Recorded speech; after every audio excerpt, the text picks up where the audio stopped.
નમસ્કાર મિત્રો, દેશ અને દુનિયાના સુપરફાસ્ટ સમાચારમાં તમારું સ્વાગત છે।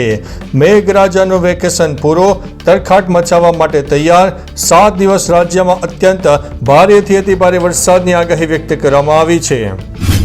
મોટી કાર્યવાહી, 500 સ્થળ ઉપર ઇન્સ્પેક્શન, 800થી વધુ સેમ્પલ લેવામાં આવ્યા છે। ગુજરાતભરમાં ફૂડ વિભાગનો સપાટો જોવા મળ્યો છે। આસારામના વચગાળાના જામીન 29 ઓગસ્ટ સુધી લંબાવી દેવામાં આવ્યા છે। તપાસ રિપોર્ટ હાઈકોર્ટને મોકલવાનો આદેશ આપવામાં આવ્યો છે। કુંડેશ્વર મંદિરમાં દર્શન માટે જઈ રહેલા પિકઅપ વાન ખાઈમાં પડી છે। 8 મહિલાઓના મોત થયા છે। ગેસના ટેન્કરમાં છુપાવાયેલો માતબર દારૂનો જથ્થો ઝડપી પાડવામાં આવ્યો છે। વીરપુર પોલીસને મળી છે મોટી સફળતા।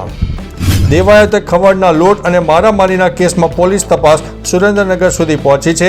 સીસીટીવી આવ્યા છે સામે। વરસાદનો નવો રાઉન્ડ કાલથી શરૂ થશે। 21 ઓગસ્ટ સુધી મેઘો ધબધબાટી બોલાવશે। અમદાવાદમાં ભારે વરસાદનો માહોલ, શાહે આલમ દરગાહમાં શ્રદ્ધાળુઓને હાલાકી, શહેરમાં પાણી થઈ ગયું। જુગારીઓ ઝડપાયા છે। ભાવનગર જાહેરમાં જુગાર રમતા 12 જેટલા શકુનીઓ ચડ્યા છે પોલીસના હાથે। બનાસકાંઠાનું મોટા ગામ, જ્યાં દરેક ઘરમાંથી એક જવાન દેશની રક્ષા માટે સરહદે જાય છે। ડાકોર રણછોડરાયજી મંદિરે માનવ મહેરામણ ઉમટી પડ્યો।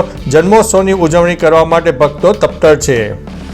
લગ્નનો વાયદો કરીને દુષ્કર્મ કરવું એ દુષ્કર્મ જ ગણાય, દિલ્હી હાઈકોર્ટનો મોટો ચુકાદો।